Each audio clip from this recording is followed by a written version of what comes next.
Poglejmo poudarke današnjega dnevnika. Včeraj je potekal dan kmetijske prihodnosti. Kmetijstvo postaja vse bolj tehnologizirano in sodobno. Na obisku v Pomurju se je mudil evropski poslanec Vladimir Prebilič. S profesorjem Dominikom Letnarjem Srednje poklicne in tehniške šole v Murski Soboti smo se pogovarjali o novem dosežku. V Bodoncih je velikonočno jajce, ki ga sestavlja kar 1100 lončnic. Mura je pripravila tiskovno konferenco pred tekmo z Mariborom. In še vreme v prihodnjih dneh bo pretežno oblačno in vetrovno, ponekod so možne tudi popoldanske plohe.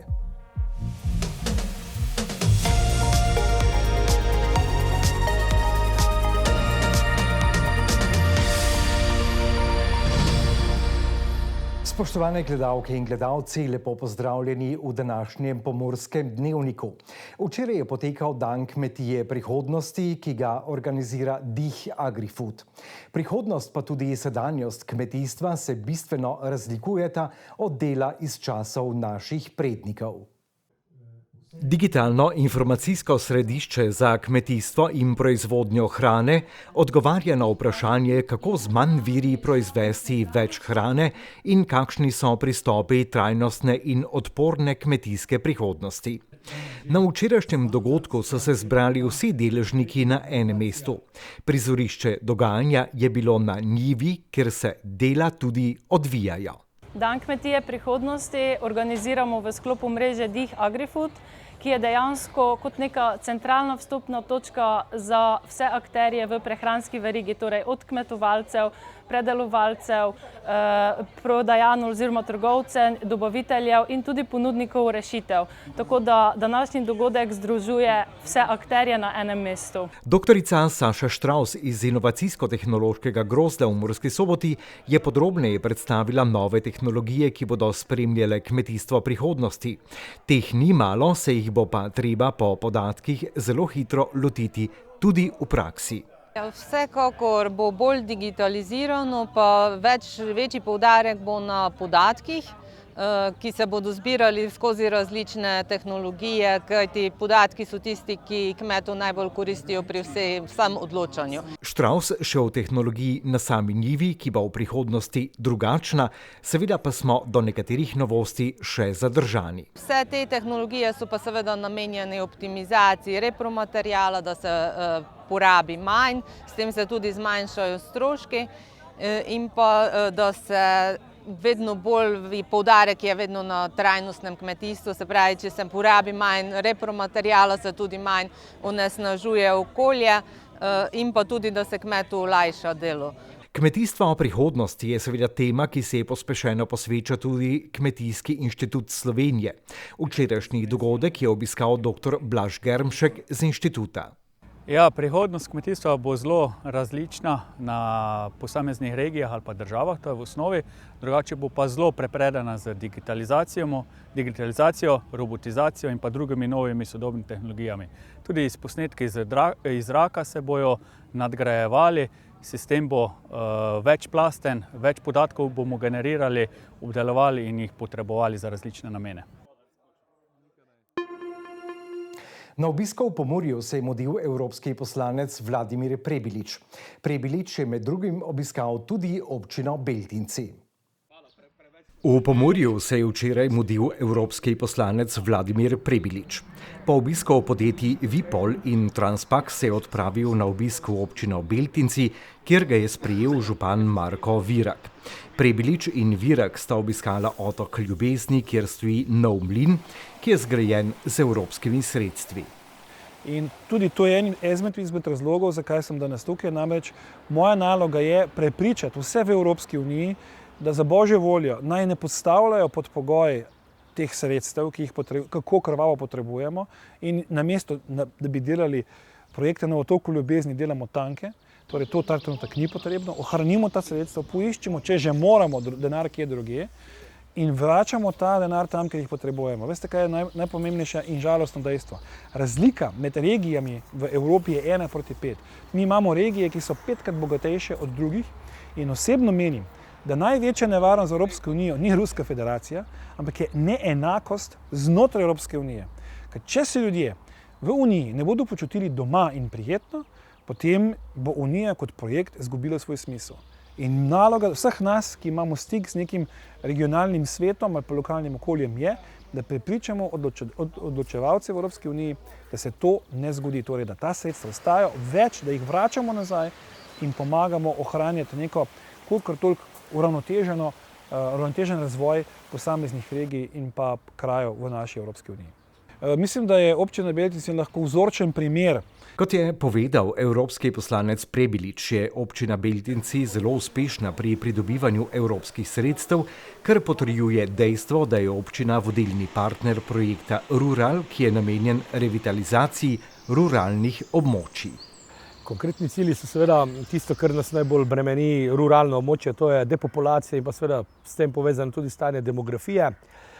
Mi smo sedaj nekje na polovici tega projekta, torej začeli smo že z tistim lepšim delom, če smem tako povedati, kar pomeni, da bomo po mapiranju stavb začeli se ukvarjati tudi z vsebino in pa seveda statusom teh stavb. Zelo nas veseli po eni strani, da je tudi odziv ljudi iz okolja bil zelo zanimiv, kajti nismo mapirali samo javne stavbe, ampak je tudi ogromno fizičnih oseb, lastnikov se prijavilo na razpis. Mi imamo čez 50-60 takih stavb, kar je po eni strani seveda dobro, da jih imamo na seznamu, lepše je bilo, če bi bile polne, ampak ravno to je nekako glavni cilj tega projekta, je, da potem po koncu dobimo oprijemljive stvari, se pravi, da dobimo stanje stavb, da dobimo tudi s pomočjo recimo arhitektov tudi že primernost, ali jih je potrebno rušiti ali pa dati vsebino. In potem seveda s tem produktom iti tudi na trg, morda iskati potencijalne investitorje, ki bi bili pripravljeni seveda potem v te vnaprej pripravljene projektne dokumentacije stopiti kot investitorji in potem seveda s tem nekako vrniti življenje ne samo stavbam, ampak tudi okolju. Srednja poklicna in tehniška šola v Murski Soboti je prodorna na več področjih. Tokrat se bomo posvetili računalništvu in sicer novi aplikaciji. Z nami je v ta namen profesor računalništva na Srednji poklicni in tehniški šoli v Murski Soboti Dominik Letnar. Dober dan. Dober dan. Mi dva govoriva o najnovejši stvari, ki ste jo tudi prijavili, in to je virtualna resničnost in tako imenovanemu blockchainu. Nam tole lahko malce podrobneje razložite, oziroma tako, da bomo razumeli tudi tisti, ki nismo računalničarji. Dejansko smo za virtualno resničnost pripravili aplikacijo, kjer lahko s pomočjo blokovnega programiranja, torej z zlaganjem blokcev, sestavljamo oziroma izdelamo algoritem. Cilj algoritma pa je, da roboteka pripeljamo do zlatnika. Ampak ta robotek oziroma to programiranje je vključeno v učni proces oziroma naj bi pomagalo v učnem procesu. Drži. Zdaj sicer to je letošnja aplikacija, torej jo bomo dejansko vključevali v sam učni proces v naslednjem šolskem letu. Osnovna ideja, če se lahko tega dotaknem, je pa bila ta, da so se dijaki srečevali z prvimi koraki z programiranjem skozi diagrame poteka. In nekako je bilo težko si predstavljati, kaj zdaj pomeni neka ponovitev, nek pogoj. In v ta namen smo razmišljali, kaj bi lahko dijakom ponudili, da skozi igro dejansko to lažje razumejo, in tako je nastala ta aplikacija. Tako da v tej aplikaciji imamo spet možnost, da dodajamo zanke, pogojne stavke in tako nadgrajujemo njegovo pridnost ali pa napredek. Se pravi, aplikacije same ali dijaka kot takega? V začetku aplikacija motivira dijaka skozi reševanje, da išče čim bolj optimalen način algoritma, torej da porabi čim manj blokcev v posamezni stopnji. Se pravi, v posameznem koraku, da pride do končnega cilja, ki ga pravzaprav zasleduje. Zdaj, sledilo bi seveda vprašanje marsikaterega pedagoga, malce starejšega letnika, koliko je ta virtualna resničnost resnično uporabna ali pa nevarna. Mislim, da je to stvar tega, kdo jo uporablja in na kak način jo uporablja. Če se lahko kar tega dotaknem skozi svoje oči, zasvoji. Torej, ko igraš neko aplikacijo v virtualni resničnosti, izgubiš orientacijo za prostor, čas. To mine 2-3 ure, da sploh ne veš, da si v nekem svojem svetu. In ko daš očala dol, je prav tako pristno doživetje, da se ponovno rodiš v svoj svet, ne, v dejansko realnost. Virtualna resničnost pa ima tudi nekaj slabih učinkov, moramo se tudi tega dotakniti. Povzroča kakšne glavobole, vrtoglavice. Tako da je res tak. Včasih dobra, včasih pa malo slabša. Ampak dobro, izpostaviva zdaj pozitivne lastnosti, ker se mi zdi, da se z negativnimi lastnosti virtualne resničnosti in spleta nasploh veliko bolj ukvarjamo kot s pozitivnimi lastnostmi. Drži. In zdaj mogoče prav ta stvar, ki je tukaj pozitivna, je, da lahko mi nekemu uporabniku, ki pač uporablja virtualna očala, pripravimo neko svoje okolje, neko navidezno okolje, ki ga lahko prilagajamo, lahko ga postavimo v vesolje, lahko ga postavimo v gozd. In podobno tako, da mu pričaramo tudi neko okolje. Ampak sam cilj, zakaj smo se lotili virtualne resničnosti, prvič zaradi tega, ker gre za inovativnejšo tehnologijo, modernejšo tehnologijo, modern pristop, ker samo aplikacijo bi lahko razvili tudi recimo za računalnik. Tako. Ampak je to vseeno nek drug spekter pogleda ali pa drugačna sledenje nekim tehnologijam, ki so danes na voljo. Ampak virtualna resničnost ni nujno, da je samo virtualna resničnost, lahko nam nekako prinese v naš ali pa pred naše oči popolnoma normalno resničnost, iz katere se potem lahko naučimo marsikaj koristnega in pametnega.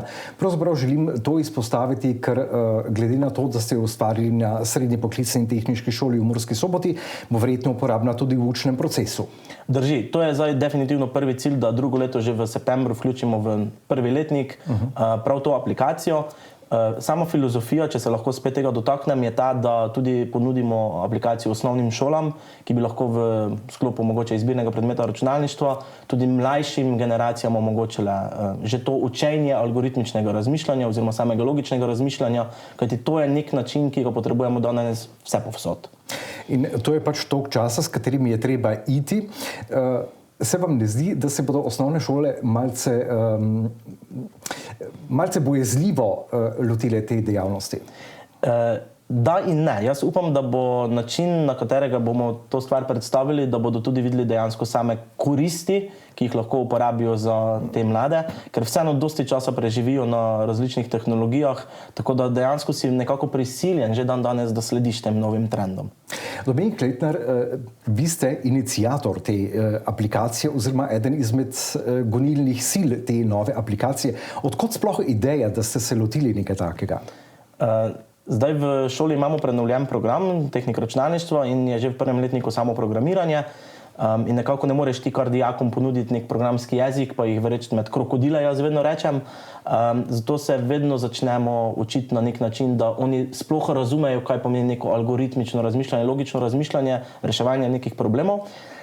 In smo se srečevali prav tako, to, ko sem na začetku omenil, z diagrami poteka, ker je njim težko predstavljivo, kaj pomeni neka ponovitev, kaj pomeni neko ponavljanje. In zdaj, kako bi njim to ponavljanje lahko prikazal, je bila ideja, da bi bilo skozi igro. In če robotek mora iti naprej, desno, tako mi dejansko njemu prikažemo, da lahko namesto 4 blokov porabi 3 bloke, ker lahko naredi ponovitev 2 blokov. Se pravi, da dijakom olajšamo učni proces, naj si bo to v programiranju ali pa v bližnji prihodnosti, verjamem, da tudi pri kakšnem drugem predmetu oziroma če ne celo pri vseh. Ja, že v letošnjem letu, ko smo razvijali, smo tudi vključili recimo strojni tehnik, kjer tudi programirajo robote s pomočjo Scratch programiranja oziroma Scratch jezika in je dejansko učitelj takoj videl možnost, da bi tudi njim lahko taka aplikacija dejansko olajšala to osnovno algoritmično razumevanje, da bi tudi dijakom bilo potem lažje delati z robotom. Skratka, treba bo iti s časom in se privaditi na virtualno resničnost, na blockchainu oziroma na zasledovanje in ponavljanje, kot ste sami rekli. In potem nam bodo morda naši današnji časi ali pa prihodnji časi malce bolj jasni. Dominik Kletner, najlepša hvala. Hvala, tudi vam. Na Goričkem je na zadnjo cvetno nedeljo pred Veliko nočjo zaživelo nekaj posebnega. Cvetoče velikonočno jajce povezanosti. Postavljeno je v evangeličanski cerkvi v Bodoncih, kjer sobivajo 3 krščanske skupnosti. Iz več kot 1000 posajenih rož je nastala cvetlična umetnina, ki simbolizira sožitje. Cvetoče velikonočno jajce bo tam na ogled vse do začetka maja. V prenovljeni evangeličanski cerkvi v Bodoncih na Goričkem so na cvetno nedeljo na ogled postavili nekaj, česar ne vidimo vsak dan. Velikonočno jajce, ki ga kresi na tisoče majhnih cvetov in velika zlata pentlja. Tole bodonsko cvetočno velikonočno jajce je jajce povezanosti. Torej, ideja je že bila od samega začetka, da nekako to velikonočno jajce potem iz leta v leto obišče oziroma domuje v vedno neki drugi verski skupnosti, tukaj na območju naše puconske občine, kjer sobivamo torej pripadniki evangeličanske, katoliške in binkošne veroizpovedi. Glas o njegovi lepoti in sporočilu, ki ga nosi, se je hitro razširil naokrog. V zadnjih dneh so si ga prišli ogledati že mnogi. Čudovita ideja, lepa ustvaritev. Doživeto, krasno, s posebnimi občutki ob tem prazniku, kot res neko novo življenje. Zato, da so vseh 1200 lončnic pritrdili na kovinsko konstrukcijo, ki v višino meri 3, v obsegu pa 2 metra, so potrebovali kar 3 dni. Ja, inspiracija nam je bilo cüriško velikonočno svetlično jajce, kjer so pravzaprav podirali Guinnessov rekord. No, mi nismo želeli biti tekmovalni, prav tako pa je tisto jajce bilo sestavljeno z več kot 300 000 narcis rezanega cvetja in so jih seveda potem tudi po sami predstavitvi morali enostavno zavreči. Na Goričkem so pri izbiri rožic razmišljali bolj trajnostno. Te rastline so trajnice, trdno prezimne, ki jih bomo pozneje, ko bo razstava končana, razdelili po krajevnih skupnostih in jih zasedili kot trajne nasade. Zamisel, da bi ta očarljiva cvetlična kreacija vsako leto obiskovala drugo cerkev, nosi pomembno sporočilo. Različne vere lahko sobivajo v spoštovanju in dialogu. Vsako leto bo cvetlično velikonočno jajce romalo v drugo cerkev, seveda z drugim cvetličnim motivom, drugimi rožami in tako na ta način tudi simbolično povezovalo naprej vere, ki sobivajo tukaj na Goričkem. Bodonsko cvetoče velikonočno jajce je več kot le praznična okrasitev, je simbol sodelovanja in opomin, da se tudi v tem nemirnem svetu lahko povežemo in razumemo. Poželim si, da smo v teh praznikih lepo skupaj kot družine, pa da nekako to skupnost, ki jo poudarjamo tudi ob tem velikonočnem jajcu tukaj v cerkvi, da bomo te skupnosti deležni tako v naši skupnosti, kakor potem tudi širše. Tako da vsem, tudi gledalkam in pa gledalcem želim predvsem mirne, povezane oziroma, če povem s krščanskim jezikom, blagoslovljene praznike. To, kar nas resnično povezuje, ne raste iz enakosti, temveč iz spoštovanja različnosti. In prav to v Bodoncih letos cveti bolj kot kdajkoli prej. Nogometni klub Mura je pred ponedeljkovo tekmo z Mariborom pripravil tiskovno konferenco. V ponedeljek bo pričakovano kar težka tekma med Muro in Mariborom. Obe ekipi potrebujeta točke. Kako tekmo ocenjujejo in kakšno tekmo pričakujejo v soboški Fazaneriji, so pojasnili na tiskovni konferenci. Mura je sicer nazadnje zabeležila 4 poraze. Ja, mogoče so zadnje 4 porazi malo vplivali mogoče na neko samozavest ekipe. Ampak mislim, da se v teh trenutkih komaj potem izkaže ekipa, da mora se med sabo pogovoriti, dogovoriti, dati na tekmah še nekaj več, da nas potem mogoče to nagradi in da krivuljo lahko obrnemo v nasprotno smer. Da je vedno razburljivo pred tekmo med Mariborom in Muro, potrjuje tudi trener Mure Matjaž Kek mlajši. Pa dobro, vsak derbi nosi neke dodatne misli, dodatno energijo spodbudi v nas, ampak ko prihaja Maribor, je vedno nekaj posebnega na Fazaneriji, pričakujemo dobro tekmo, normalno, sigurno dodatno motiviran Maribor po nekaj tekmah, kjer niso osvojili 3 točk, ampak mi se ne smemo z njimi obremenjevati, mi se moramo s sabo po seriji negativnih rezultatov vse narediti, da to obrnemo v pozitivno smer. Dobro, glede na to, da obe ekipi potrebujeta točke, sigurno ne bo iz obeh strani kar takoj divjanja, bo taktična previdnost, ampak vemo vso individualno kvaliteto, ki jo premore Maribor, vemo tudi mi, kaj premoremo, kakšno kvaliteto imamo. Mislim, da bo enakovredna tekma, da bodo odločale malenkosti in upam in verjamem, da bo tokrat v našo korist.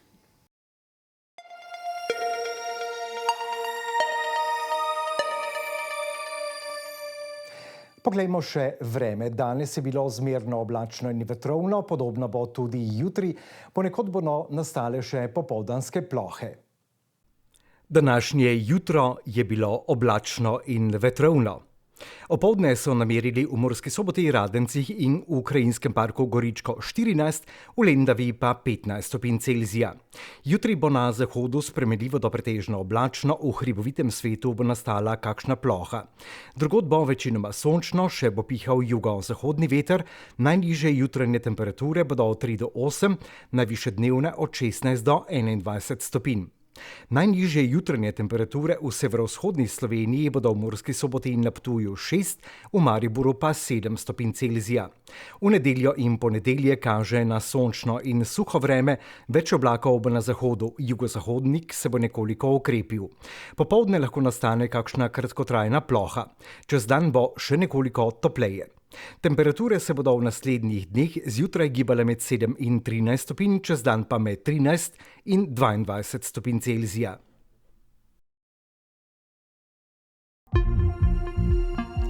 To je bilo za danes vse, kar smo vam pripravili v naši osrednji informativni oddaji.